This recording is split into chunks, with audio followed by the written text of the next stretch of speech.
El tema que traemos para hoy en columna es neuropatía del foramen lumbar. Mi nombre es Andrés Apolinar, yo soy residente de neurocirugía de la Universidad de Antioquia. Entonces, a modo de introducción, sabemos que la neuropatía del foramen es más común en la población anciana, que esto se genera debido a una estrechez en la salida ósea de esa raíz, y eso puede ser secundario a alteraciones en el disco intervertebral, en las articulaciones sigapofisiales, los ligamentos o partes óseas. También se ha asociado a irritaciones químicas o mecánicas que sean del disco o de la articulación sigapofisiaria sobre la raíz. Hablando un poco de la anatomía, entonces en la parte del agujero vertebral vamos a tener que en su parte anterior va a estar limitado por el disco intervertebral o la parte posterior del cuerpo vertebral.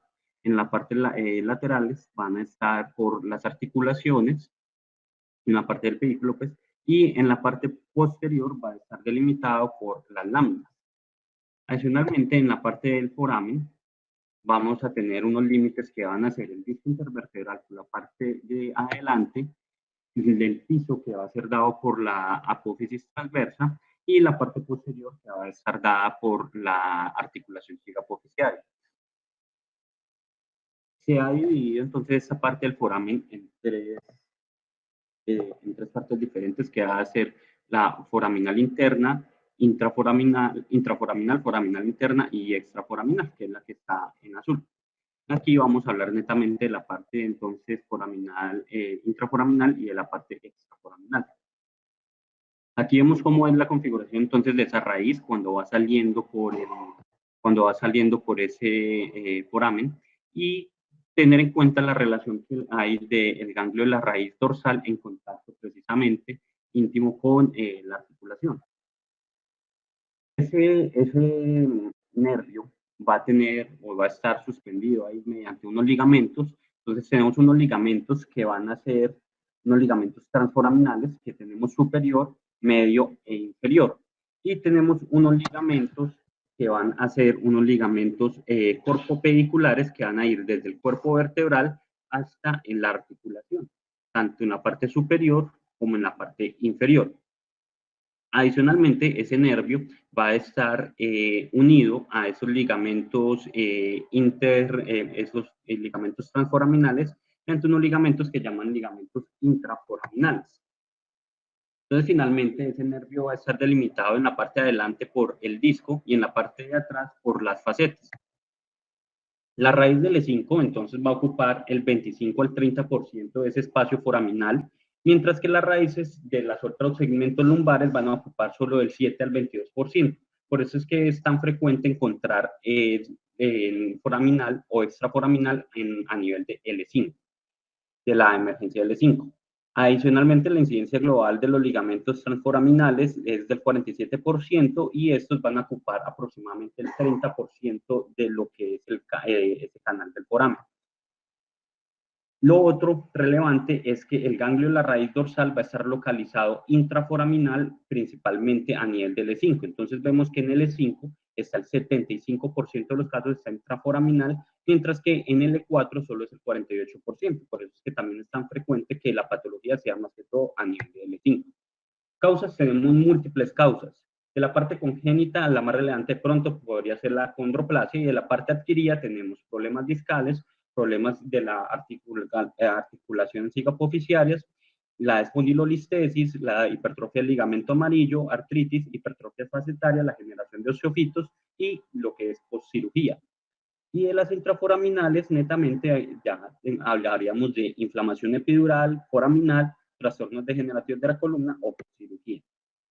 Factores de riesgo, los principales van a ser el aumento del peso, la tensión en la espalda, el traumatismo y el consumo excesivo de alcohol y tabaco. En su patogenia, básicamente lo que vamos a tener es un cambio degenerativo que se va a generar en el disco. Eso va a llevar a que se comprime ese disco, haga un abultamiento de ese disco, un abombamiento y finalmente una estrechez. Esto va a reducir la altura de ese disco, y al reducir esa altura, esto va a favorecer que se genere una subluxación de ese proceso articular superior de forma anterosuperior. Esto va a llevar a que se disminuya el tamaño de ese foramen y esta subluxación va a llevar adicionalmente a una alteración biomecánica que mediante el movimiento va a hacer que se formen más osteofitos y esos osteofitos, junto con el hipertrofia del ligamento, generen más estrechez aún. Entonces, esto va a llevar a degeneración e inestabilidad, que se formen desgarros anulares, distorsiones del disco, hipertrofia facetaria y formación de osteofitos. El sitio más frecuente, como les mencionaba, va a ser L5, que es de un 75%, mientras que vemos que los otros alcanzan más o menos apenas un 25% de los casos. Esa raíz nerviosa, entonces, en ese contacto íntimo principalmente con el desgarro anular, cuando se sale pues precisamente ese núcleo pulposo, va a generar que se comience a irritar, y esto va a ir desde edema hasta formación de tejido granular, coalescencia de la grasa y fibrosis. Que lo que vemos acá es una parte leve donde solo hay parte inflamatoria, aquí que se comienzan a formar depósitos de fibrina, y finalmente tejido granular. Pero esa raíz entonces se puede irritar por un efecto compresivo, como vemos en la imagen B, o puede irritarse netamente por el contacto precisamente con ese desgarro anular. ¿Qué es lo que se ha visto? Que en este lo que se asocia es a movimientos, a que sea en cambios dinámicos. Entonces son los pacientes que refieren el dolor principalmente cuando están en extensión y que les mejora algo cuando están en flexión. Y que esa raíz va a hacer liberación de sustancia P y de citocinas proinflamatorias. Esto también se ha asociado de que de pronto se genera más calcificación y osificación de esos ligamentos, lo que hace que esa raíz tenga una menor área de desplazamiento con los movimientos. Entonces, en esta parte foraminal podemos tener problemas anteroposteriores, que van a ser de la articulación anteroposterior o del cuerpo vertebral, craneocaudales, que van a ser por la formación de osteofitos, circunferencial o dinámicas, que el principal problema principalmente hace pues en extensión, que es donde los pacientes van a referir el principal dolor, y que vemos precisamente que es un 33% de los pacientes, mientras que en neutro 21% y en flexión el 15%. La presentación clínica, entonces, estos pacientes, la queja principal va a ser dolor, pero tener en cuenta que no necesariamente el tener una estrechez foraminal lo va a llevar a generar dolor. Puede el paciente tener una estrechez foraminal y pasar desapercibida esta porque pues, no desarrolla ningún síntoma. El principal inconveniente es cuando está el ganglio de la raíz dorsal, que va a generar dolor nociceptivo, que es un dolor profundo, palpitante, tipo pesadez, y que se va a asociar a sensaciones agudas, pulsantes, ardientes y lancinantes. Adicionalmente, con ese desarrollo de ese dolor, el paciente puede llevar a un síndrome de dolor central, que se va a manifestar con aloinia, hiperalgesia e relevante entonces tener en cuenta que se ha encontrado que el 57% de los pacientes que son asintomáticos mayores de 60 años tenían hallazgos anormales en la resonancia. Entonces, un gran porcentaje. Vemos que a pesar de tener hallazgos anormales en la resonancia, realmente no tenían síntomas, más del 50%. Que cuando se catalogan como estenosis moderadas o estenosis grave, siendo moderadas de 1/3 a 2/3, el 9.9% de los pacientes apenas llegan a tener síntomas. Y en las estenosis graves, que son una obstrucción de más de 2/3 del canal, solo el 17% tienen síntomas. Entonces, realmente la estrechez tiene que ser muy relevante para poder comenzar a generar síntomas, e incluso así hay veces que no generan síntomas. El gol estándar va a ser la resonancia, y podemos usar imágenes como el mielograma por TAC, en caso de que no se pueda la resonancia, y la radiografía, que nos va a ayudar para determinar cambios degenerativos, osteofitos, espondiloliscesis, y también en la flexión y la extensión para valorar la inestabilidad. Existe una clasificación, que es la clasificación de Lee, que se publicó en el 2010, en la cual él toma como grado 0 cuando no hay ninguna patología, grado 1 cuando se genera una hipertrofia, ese ligamento amarillo que va a obliterar la grasa perirradicular, pero no deforma la raíz. Grado 1 también, o leve, cuando hay una hernia discal que genera una compresión de esa grasa perirradicular, pero no genera deformidad de la raíz. Grado 2, cuando es hipertrofia del ligamento y compromiso del disco, ¿no es cierto?, que genera precisamente también la compresión de esa grasa perirradicular sin deformar la raíz. Y grado 3, cuando ya genera la deformación de la raíz. Entonces, eso es lo que vemos acá, precisamente un grado 0, donde no hay ninguna estrechez, un grado 1, que es por la hipertrofia del ligamento amarillo, y vemos aquí en esta partecita la raíz que no está deformada. Grado 1 también, vemos la hernia discal sin deformar la raíz. Grado 2, cuando están ambos componentes, y grado 3, cuando ya se deforma la raíz. ¿Qué medidas se han tomado de ese foramen? El foramen entonces puede medir de altura de 20 a 23 milímetros y de anterior a posterior 8 a 10 milímetros. Se ha encontrado como relevante cuando la altura disminuye menos de 15 milímetros y cuando la parte antero-posterior es menor a 4 milímetros. Ahí es cuando estamos hablando de una compresión significativa de esa raíz. Otros estudios que podemos usar va a ser la electromiografía cuando no sabemos bien o queremos corroborar si el origen del dolor del paciente es central o es periférico. Eso nos va a ayudar precisamente a diferenciar este. Y el diagnóstico diferencial entonces lo vamos a hacer con trastornos como tal de la raíz, trastornos discales, extraforaminales, neuropatía diabética, neuropatía periférica, osteoartrosis y claudicación vascular. El tratamiento se va a basar en terapia conservadora, terapia física, terapia intervencionista y cirugía. De la terapia conservadora, entonces el reposo en cama, los medicamentos y el programa de ejercicio. 50% de los pacientes que tienen dolor menor de 3 meses van a mejorar solo con esta terapia, que va a ser AINES, basándonos en ibuprofeno, naproxeno, más acetaminofeno. Y se pueden usar esteroides a corto plazo. Algunos aconsejan el uso de relajantes musculares, pero esto no está muy estudiado. El tramadol en caso de que el dolor sea moderado o intenso, o opiáceos también se pueden considerar en caso de dolores intensos, como la oxicodona, la hidrocodona y la morfina. El dolor neuropático, se ha visto el uso pues, de antidepresivos, gabapentinoides. La gabapentina no es muy utilizada por sus efectos secundarios y el efecto limitado, y se ha orientado mucho también hacia el tratamiento con la ketamina, que es un anestésico disociativo que va a reducir el dolor mediante la condición neuroplástica al contrarrestar la sensibilización espinal.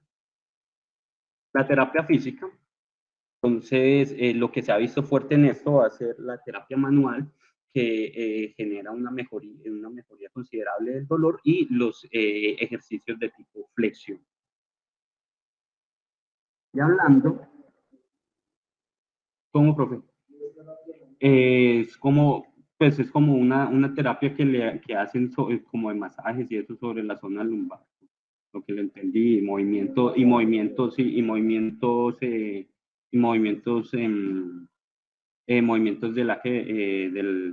del miembro inferior. La terapia intervencionista, entonces, se va a basar en inyección de esteroides, adherenciolisis percutánea, epiduroscopia, adherenciolisis con balón, foraminotomía descompresiva percutánea y radiofrecuencia. Entonces, vamos a hablar un poco de cada una de estas. Inyección de esteroides, entonces el uso del esteroide más el anestésico local para la raíz.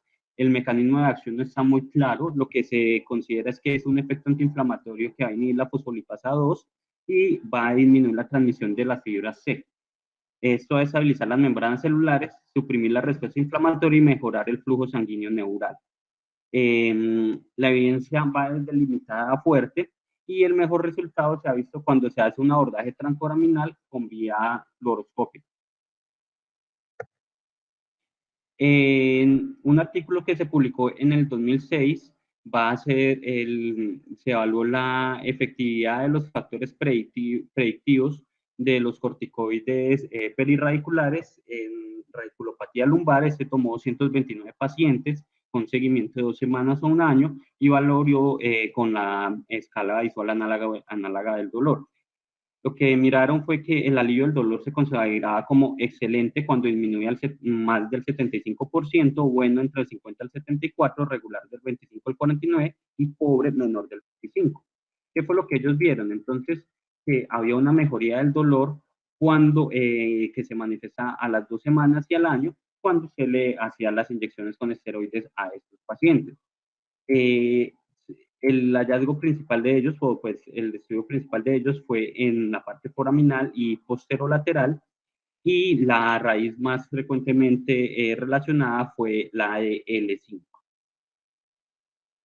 También puedes tener en cuenta que en la parte extraforaminal hubo más o menos el 40% de los pacientes lograron una adecuada respuesta, pero también hubo una mala respuesta en el 46%. Entonces, realmente es algo como muy disperso en la respuesta, más o menos un 50-50 casi. Lo que sí es más relevante en el estudio es que para que el paciente mejorara el dolor tenía que tener menos de 3 meses de dolor, porque vemos que precisamente la duración de los síntomas con relación a la mejoría del dolor, cuando el paciente tenía menos de 3 meses, la respuesta era excelente, mientras que cuando tenía 6 meses o más, la respuesta ya variaba desde buena hasta mala. La otra es la aeresiolisis percutánea, que son inyecciones que pueden, cuando las inyecciones pueden fallar, entonces puede ser porque ese epidograma no se está generando bien y lo que se necesita es liberar esa raíz de todas esas fibrosis que tienen alrededor. Entonces, hay dos tipos de fibrosis que se han descrito, unas fibrosis que se sueltan, que están como una telaraña, que son fáciles de soltar, y otras que son unas membranas fibróticas duras y que son más difíciles de liberar.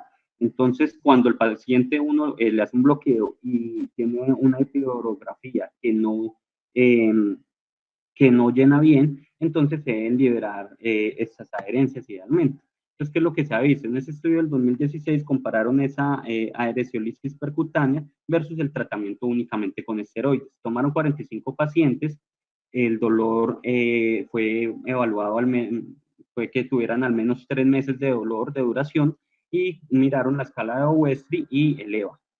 El resultado se consideró exitoso si el EVA mejoraba más del 50% o si el Owestri mejoraba más del 40%. Esta es la distribución entonces de los pacientes. Los pacientes principalmente tenían una radiculopatía de L5 y lo que ellos encontraron fue que a las 4 semanas de seguimiento y a las 12 semanas de seguimiento, el grupo A, que era el grupo de la adheresiolisis, mejoraba más el dolor en el 86% en el caso de las 4 semanas y que era estadísticamente significativo y se mantenía la diferencia a las 12 semanas. Entonces, idealmente se podía llevar a la adheresiolisis de sus pacientes. Ese es la base de cómo vemos cómo mejoró entonces la escala visual análoga cuando se le hizo adheresiolisis de un 6 de dolor a un 2.2 de dolor y el ODI cómo mejoró también de 30 a 15. La otra es la epiduroscopia para diagnosticar entonces precisamente esa patología epidural en curso y liberar esas adherencias, esto pues mediante una vista ya por, por una cámara que nos va a ayudar a hacer una lisis más orientada.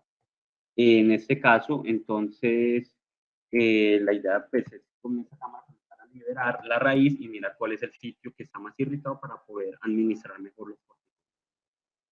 La adheresiolisis con balón, en el cual se va a usar un catéter de Fogarty, que va en el diámetro de 1 milímetro y tras inflar el balón va a aumentar a 5 milímetros y eso va a liberar esas adherencias epidurales.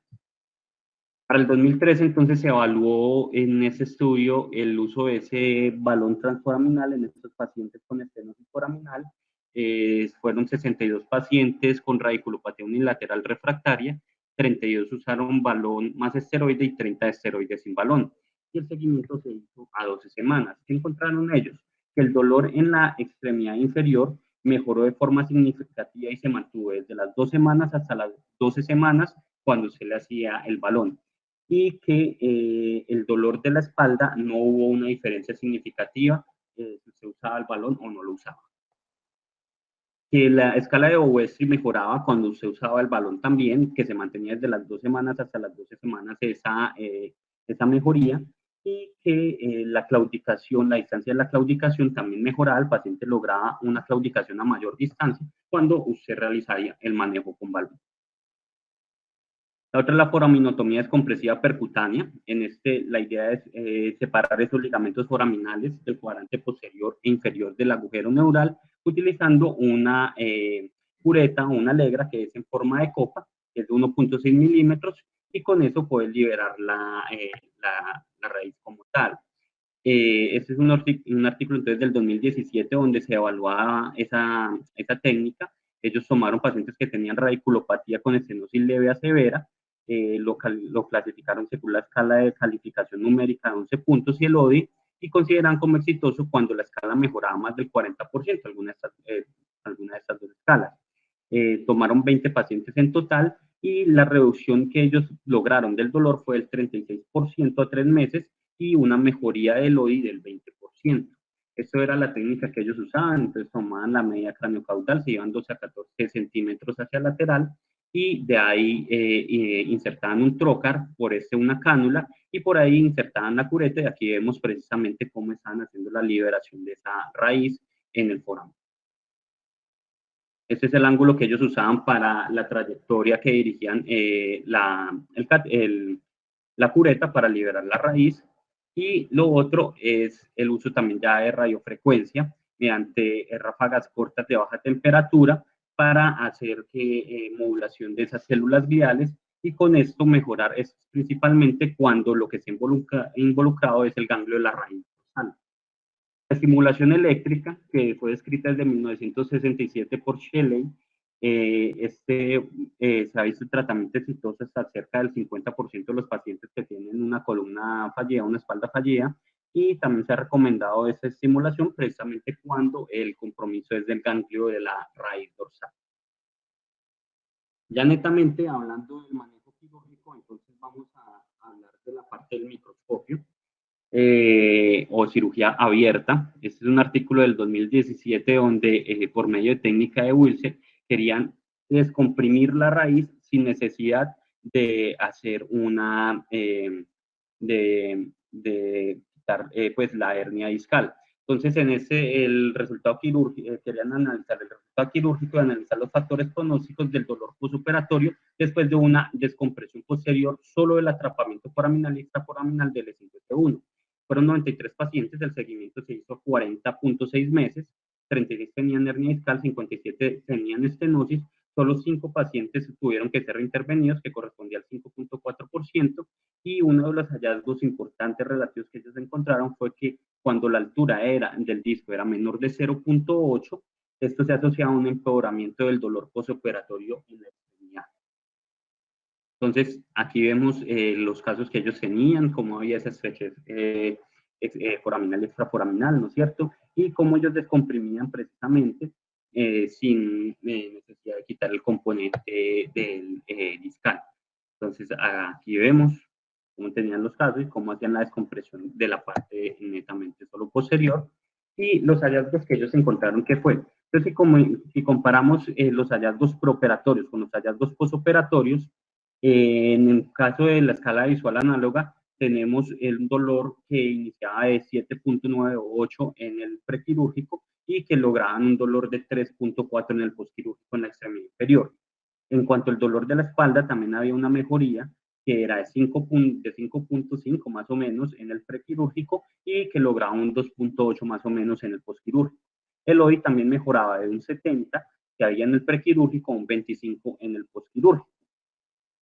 Lo otro es lo que les mencionaba de el tamaño del disco. Entonces vemos que los pacientes en el postquirúrgico que tenían un disco menor de 0.8, el dolor quedaba en 4.8, mientras que los que tenían un disco mayor de 0.8 era de 2.4.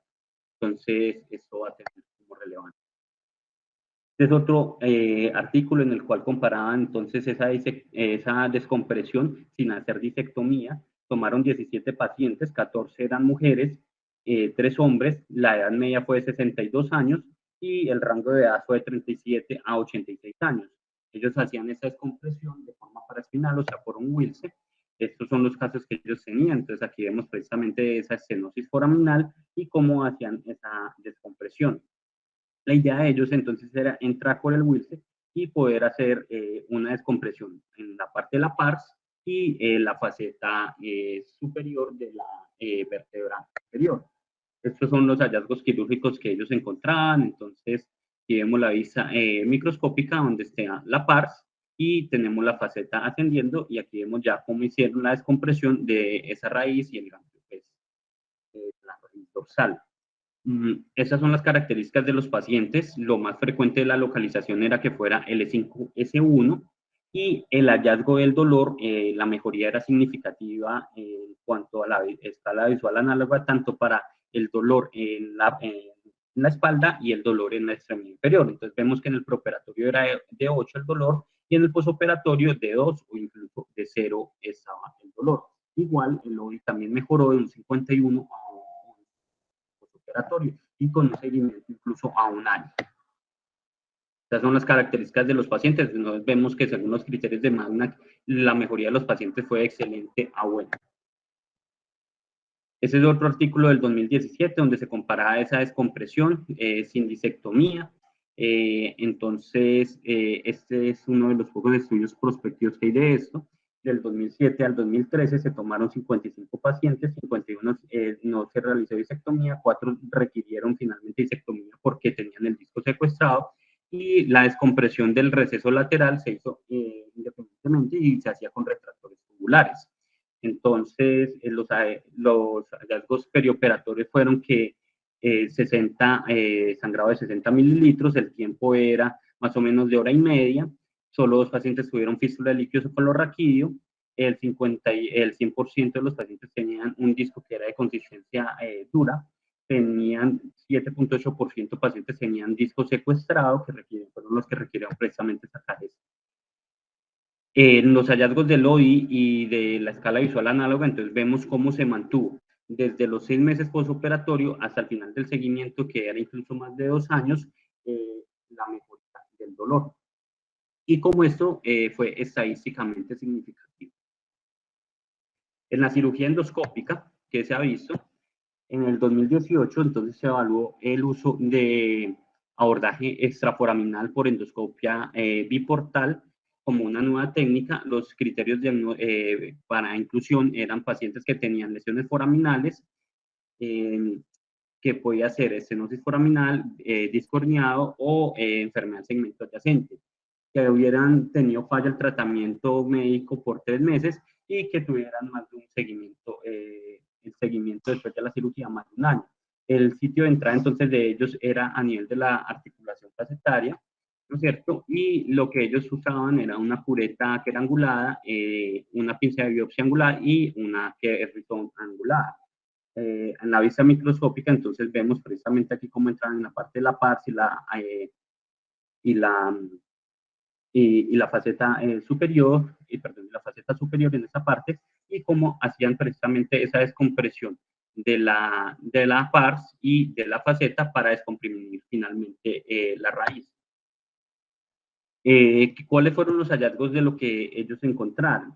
Entonces, la mayoría de pacientes estaban en niveles que eran de L3, L4 para abajo, y que estos pacientes en el control del dolor preoperatorio y al seguimiento había una mejoría significativa de 7.5 versus 2.5 de la escala visual análoga, siendo esto estadísticamente significativo, y que los criterios de Magna también mejoraban, entonces como excelente y como bueno, 5 y 2. Ese es otro artículo del 2019 donde se da una técnica que es biportal para una descompresión unilateral en este síndrome de Faraut, y los resultados fueron en 10 pacientes son seguidos de 6 meses. Entonces eran los criterios de inclusión que se utilizaron, básicamente que fuera en el dermatoma L5, que hubiera una mejoría del dolor parcial cuando se usaban terapias médicas, que hubiera una evidencia en la resonancia que soportara esa compresión extraforaminal y que no hubiera inestabilidad segmentaria, espondilolisis o espondilolisis C1. Los hallazgos del ODI en el preoperatorio eran de 60, en el posoperatorio de 22, y los criterios de Magna eran excelente en 3 y buenos en 7. Es otra técnica que se está utilizando. Esta fue un artículo que fue en el 2021 y es entrar por la lámina contralateral para hacer una descompresión de esta lámina, del foramen y de la parte extraforaminal del otro lado. Entonces, ese es el ingreso que ellos tienen, donde van a hacer esa descompresión entonces contralateral y cómo ellos angulan precisamente ese endoscopio. Las indicaciones van a ser estenosis foraminal extraforaminal lumbar unilateral, estenosis foraminal extraforaminal lumbar unilateral con estenosis del receso central o lateral bilateral y receso lateral lumbar coexistente unilateral con estenosis foraminal y estenosis extraforaminal.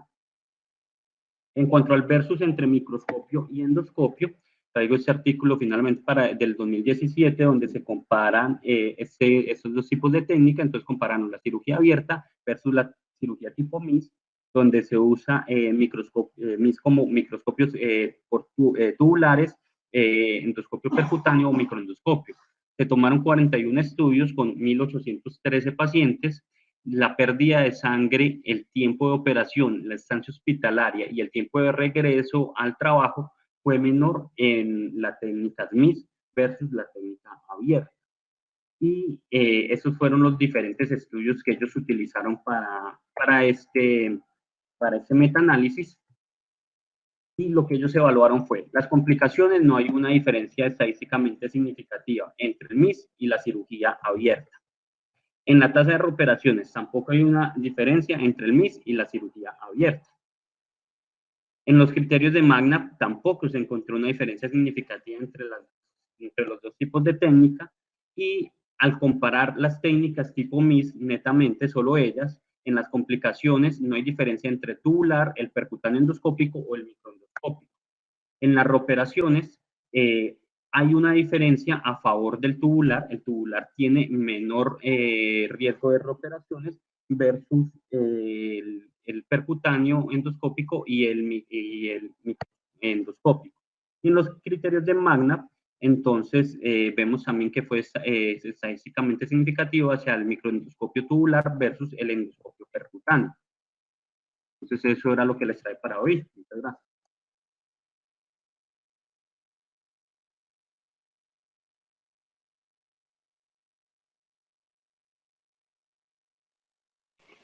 Andrés, muy bien, muchas gracias. Yo quisiera que me hicieras como un resumen, porque es que hablaste de muchas técnicas. Aquí no he visto que nadie use esa liberación de adherencias percutáneas. Yo creo que eso no tiene ninguna utilidad. El endoscopio, cuando se hace un epidurograma, tampoco llega hasta el foramen. Entonces, resumime, si a usted llega un paciente con una estenosis foraminal o extraforaminal, los 3 pasos en el tratamiento que vos harías. Bueno, entonces iniciaría con valorar qué tan fuerte es el dolor del paciente. Si es un dolor que es de leve a moderado y un dolor que ya menos de 3 meses de duración, es un paciente que se debe considerar para una terapia por clínica del dolor, para bloqueos. Idealmente, pues según lo que dicen los artículos, se debería mirar si el epidurograma cuando se hace ese bloqueo es adecuado.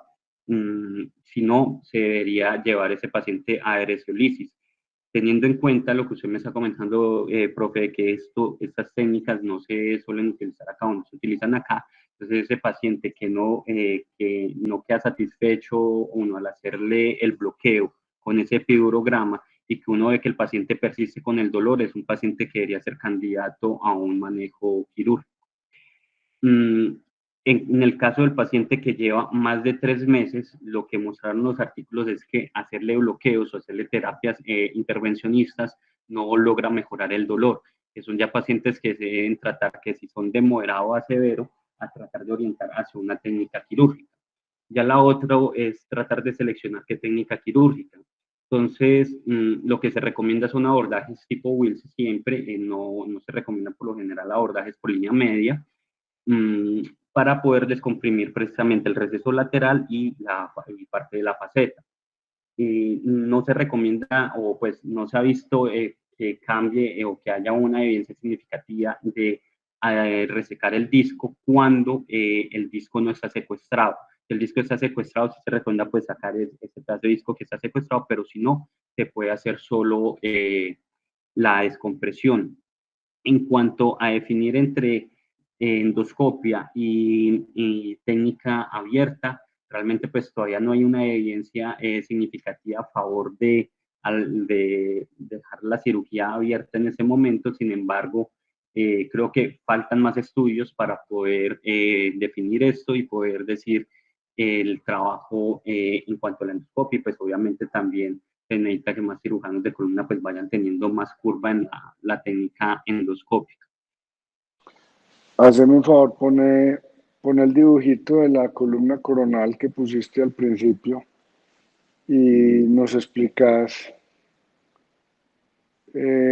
cómo es la técnica quirúrgica y por qué una técnica tradicional no sirve para liberar un foramen.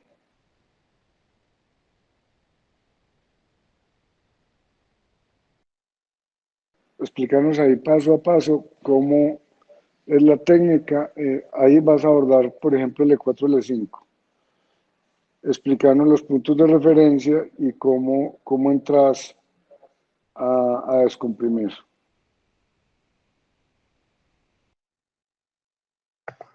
Bueno, entonces les mencionaba, vamos a iniciar por una incisión que va a ser en línea media en la piel, ¿cierto? Luego de esa incisión en línea media vamos a bajar hasta la fascia. Una vez localizamos la fascia, vamos a palpar donde tenemos nuestra línea media, pues, a ver pues, dónde están las espinosas.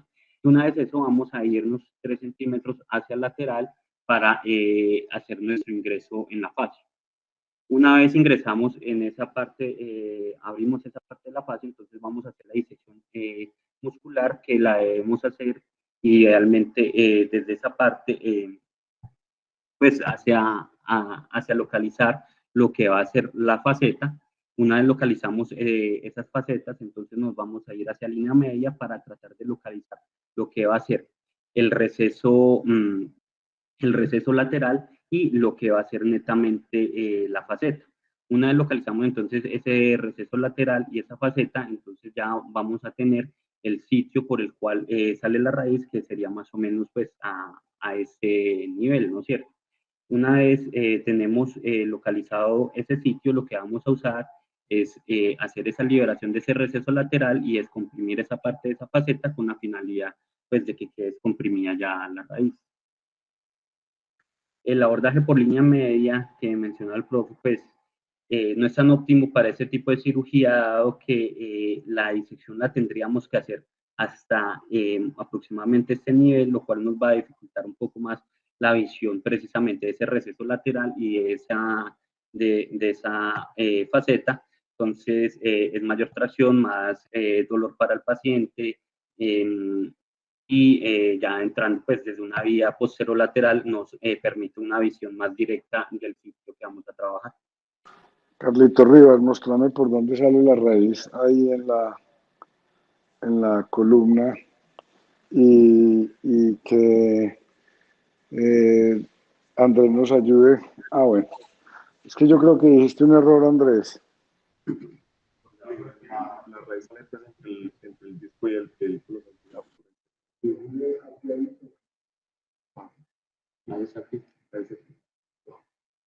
Sí.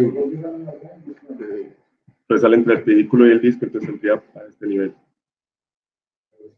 Exacto, sí. Entonces, por eso es que se dice que el receso lateral y pues la faceta superior de la vértebra inferior, porque pues es la que precisamente está hacia la parte en contacto con la raíz.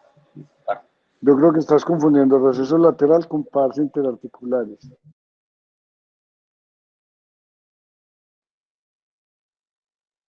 Bueno, ¿y por qué por una vía tradicional no puedes hacer todo eso? ¿Cómo? ¿Por qué por una vía tradicional no puedes descomprimir todo el foramen? Mm.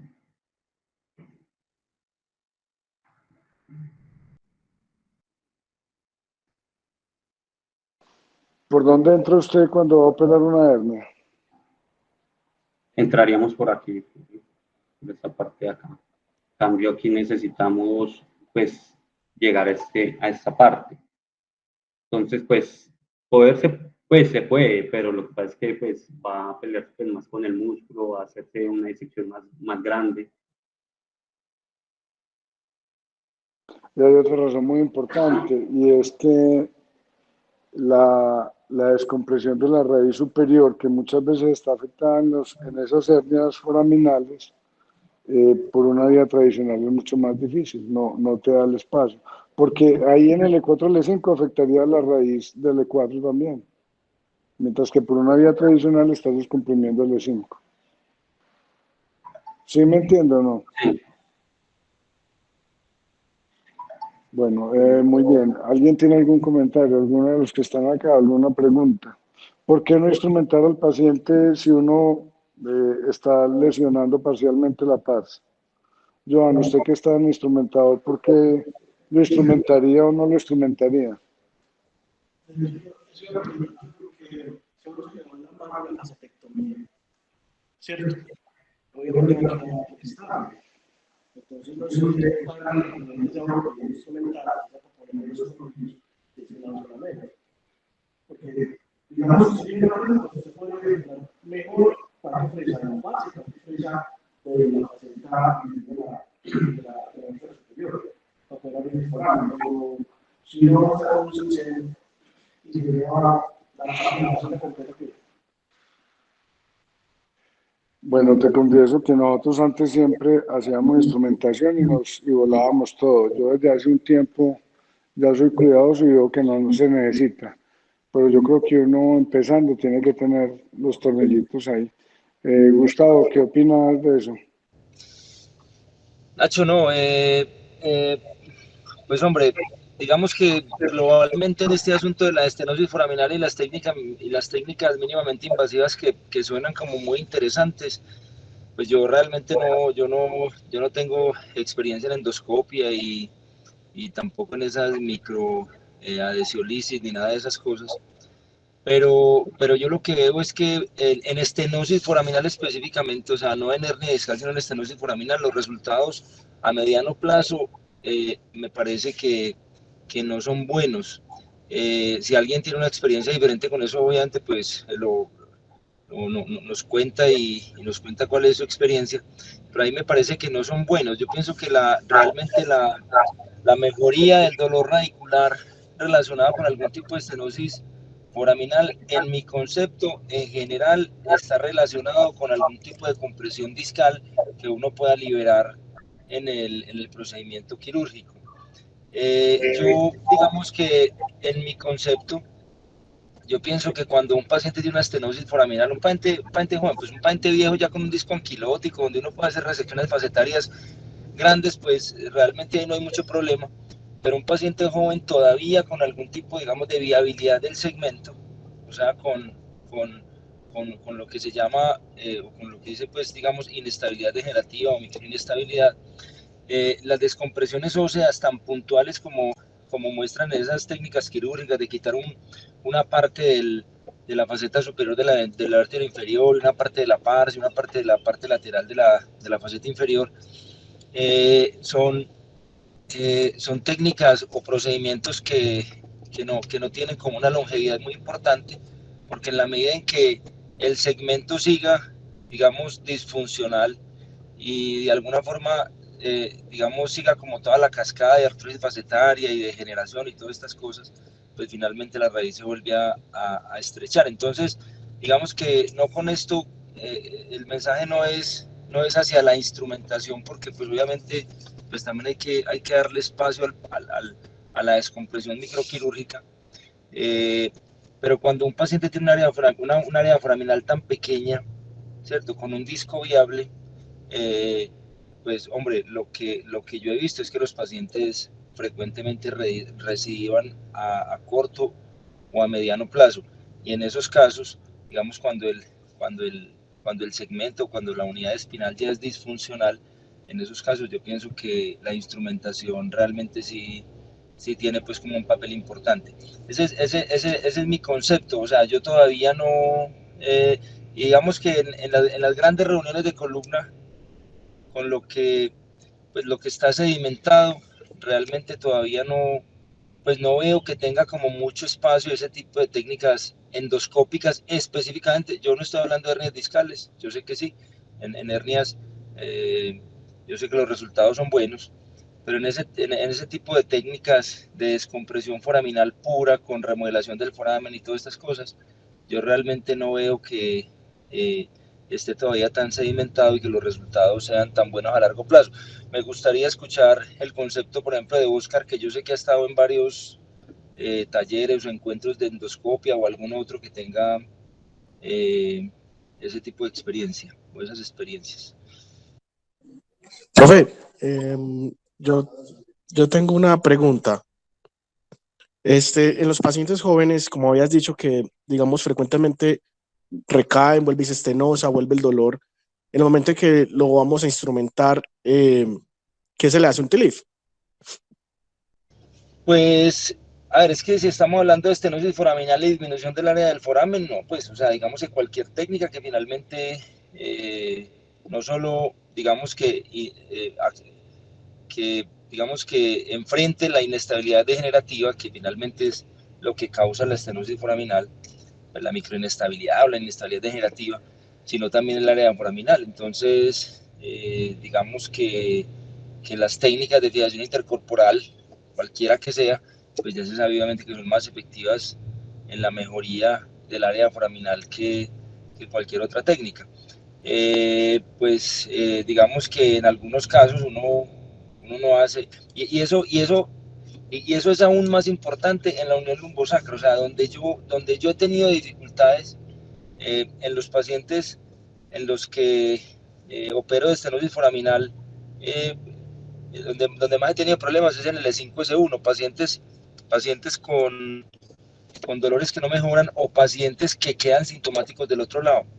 Y es porque realmente pues, es mi concepto, es mi concepto. Yo creo que alrededor de esto hay todavía hay muchas variables que hay que tener en cuenta, es mi concepto. O sea, si uno no hace, digamos, no suma en la intervención quirúrgica algún procedimiento, o sea, una fijación intercorporal que aumente el área foraminal, la probabilidad de falla es más alta.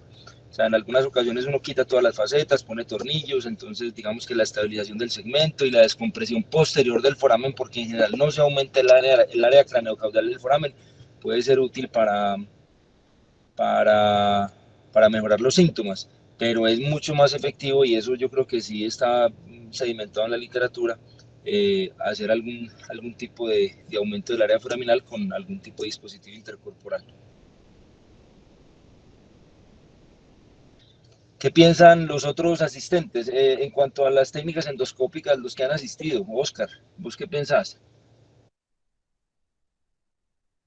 Oscar acaba de salir. No, por acá estoy conectado. Sí. Ah, ¿Escucha? bueno. Sí, señor. Bueno, no, precisamente ayer estaba como revisando el tema de la endoscopia en el papel de la foraminotomía.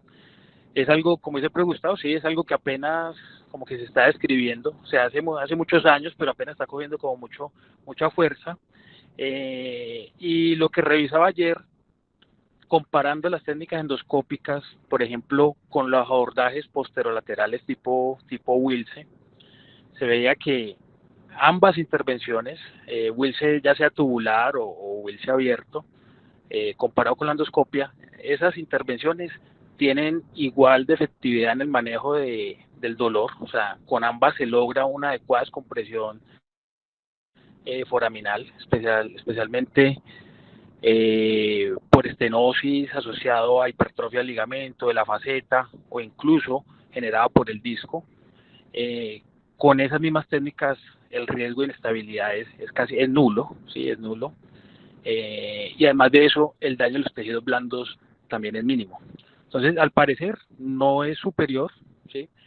Al parecer son similares hasta ahora en cuanto a la efectividad en el manejo del dolor y el riesgo muy bajo de inestabilidad. Eso es lo que más o menos he visto hasta ahora y en las charlas que he estado.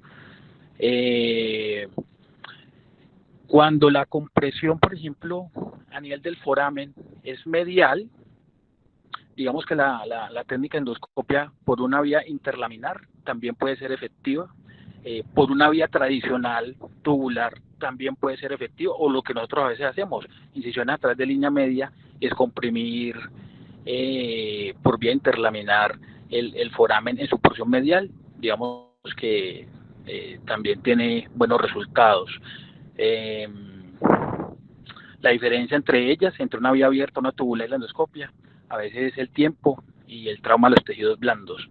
En términos de dolor, digamos que todas tres han mostrado unas buenas tasas de efectividad. Lo que queda la duda es cuando la compresión está a nivel del foramen, especialmente cuando el ganglio está comprometido. Al parecer, esos pacientes que tienen una compresión ahí asociada al ganglio, esos pacientes hacen algo de plasticidad y sensibilización central. Cuando uno los descomprime, muchos de los pacientes quedan con dolor. Es algo que se ha notado como en la serie de casos, es para tener como ahí en cuenta, no sentirse frustrado, pues si el paciente, a pesar de que quedó con una buena descompresión, sigue con dolor. Se cree que esos pacientes, especialmente cuando el ganglio está comprometido, hacen sensibilización central y no se mejoran del todo. Es lo que tenía para decirles. Pero ¿cómo sabe uno que el ganglio está sensibilizado, Oscar? O sea, o sea, a ver, uno cómo determina si la técnica es una técnica fallida o el paciente está sensibilizado. Profe, esos son los casos, por ejemplo, de hernias extraforaminales, que uno sabe que el ganglio se lo encuentra ahí en el punto de la compresión, no a nivel foraminal, sino a nivel extraforaminal. Esos casos de hernias extraforaminales, el riesgo de compresión del ganglio de forma crónica a veces genera que los pacientes no se mejoren del todo, en hernias extraforaminales.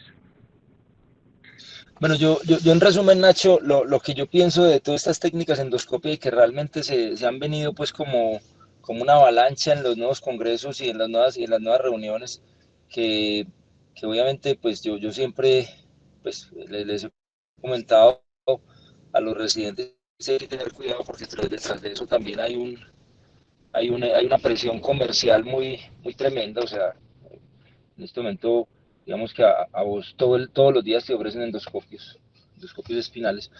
Digamos que todo eso hay que racionalizarlo y no pensar pues que es que entonces todo ya se va a volver endoscópico. Yo todavía tengo mis reservas, yo sé que en hernias discales hay una buena utilidad que todavía obviamente está por demostrarse, y yo creo que pues que eso no va a cambiar una técnica microscópica. O sea, no tenemos que migrar todos a hacer técnicas endoscópicas pensando en que son mejores cuando tenemos muy buenos resultados con técnicas microscópicas probadas a, a muy largo plazo. Pero en este asunto de la descompresión foraminal y de las técnicas foraminales, nuevamente digo, es mi percepción. O sea, no estoy afirmando nada, es mi percepción. No veo como que realmente haya todavía como mucho sustento académico y tampoco mucho sustento en cuanto a los resultados a mediano y a largo plazo.